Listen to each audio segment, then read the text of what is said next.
Now, Ed Miliband, the new Foreign Secretary, is on his way to the Philippines on his first international visit since his appointment. He's attending the Association of Southeast Asian Nations, and it'll be his first chance to meet his US counterpart, the Secretary of State Marco Rubio. It comes amid reports that the White House is deeply concerned about Ed Miliband's appointment, with a warning that President Trump has not forgotten scathing remarks that the former Labour leader has made about him in the past.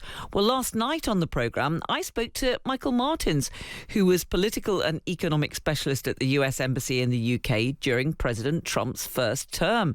And he had this warning for the new Foreign Secretary.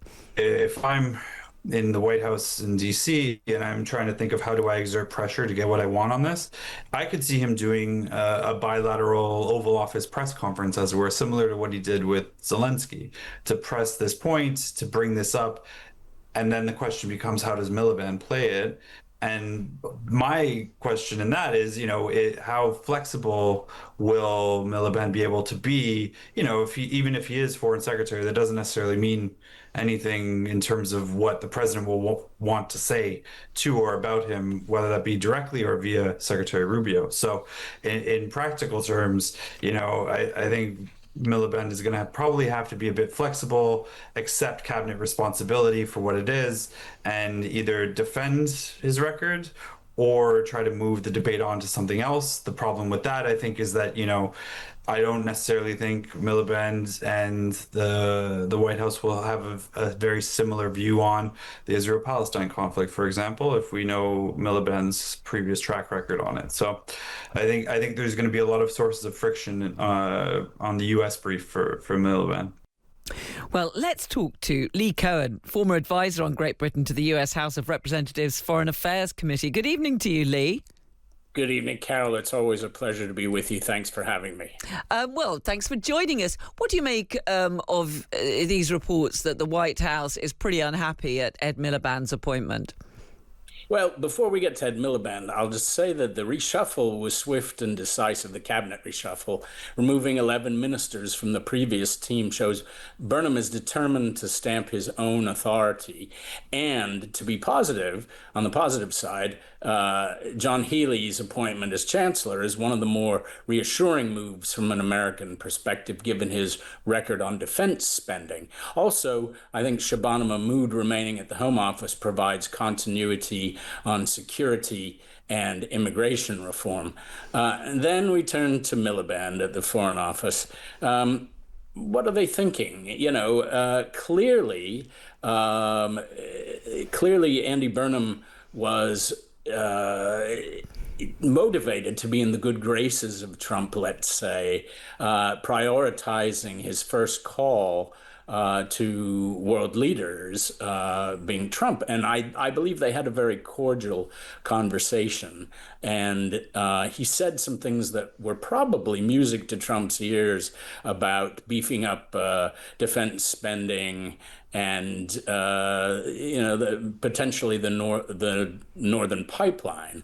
However, appointing Ed Miliband to the Foreign Office is certainly going to be viewed and is viewed with alarm in Washington. His longstanding green activism absolutely sits uncomfortably with the energy realism that now defines American priorities.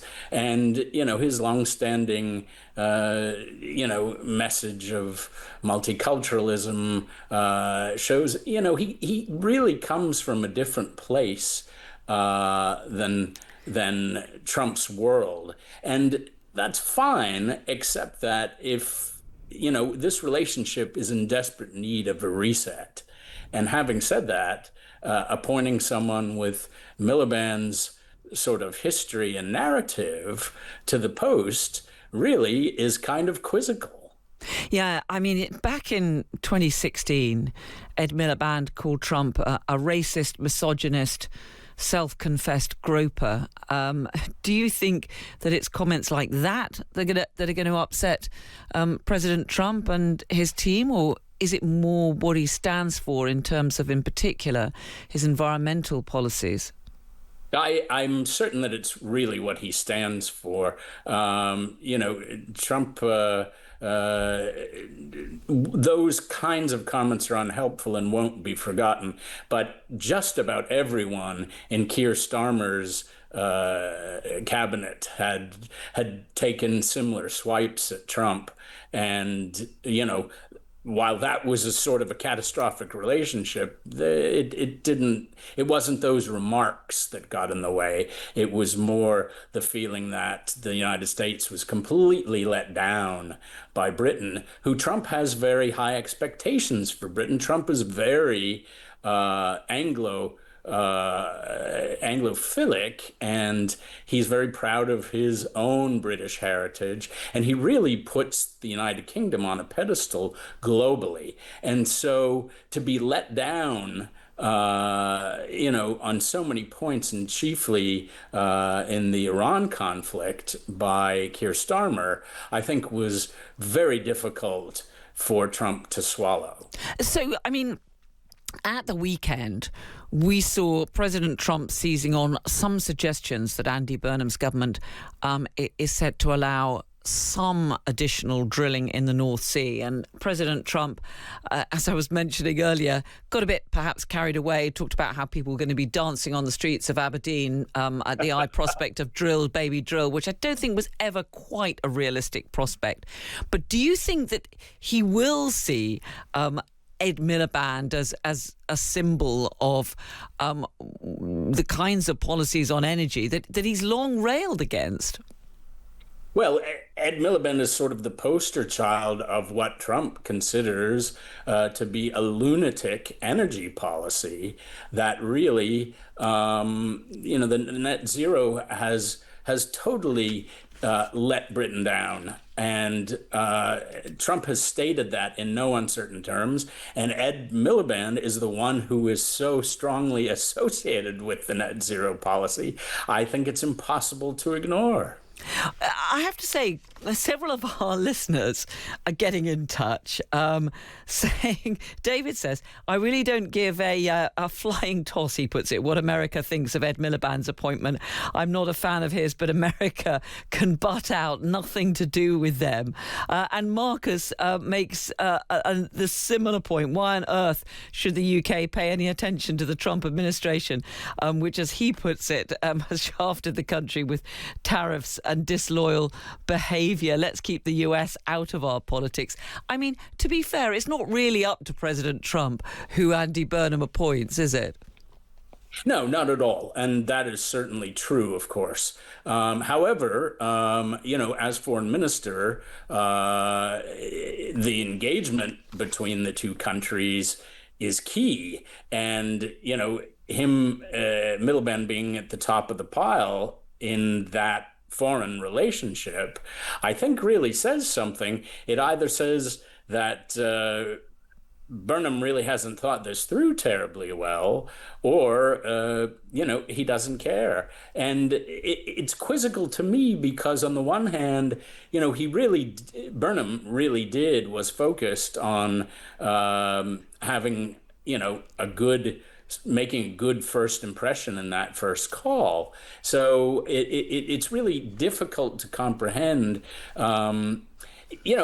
Let's think back to. Well, let me just ask you about, because we had that phone call, and both sides said that it was a very positive first call between Andy Burnham and President Trump. But of course, we know that so many other leaders, things have started off well and then perhaps not continued in that vein. They are two leaders from very different political traditions. How do you think the personal chemistry might work between President Trump and Andy Burnham? Well, I've been thinking a lot about this, and believe it or not, in some ways, they do share some things in common. They're both sort of outsiders from, Andy Burnham is though he's been sort of a career politician, he positions himself as an outsider, from London and an outsider from the capital. And, certainly he's trying to project a sort of alternate court up in Manchester. And that's very interesting, just as Trump does somewhat project an alternate court, at Mar-a-Lago and in Palm Beach, as opposed de-emphasizing the capital, de-emphasizing Washington. So that's very interesting. That approach is something that they share and could have some chemistry on, the outsider approach. Now, ideologically, of course, they are polar opposites. And, Burnham would have a chance if he focused on chance with Trump, I'm saying, if he focused on secure borders, economic realism, and, an unapologetic special relationship with the United States. Now, that may or may not be what the British people want, the unapologetic special relationship with the United States. But I think a lot of the British people do want economic realism and secure borders. Okay. And I believe, yes.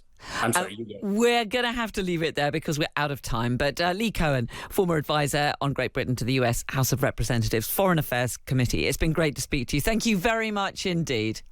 A pleasure. Thank you, Carol.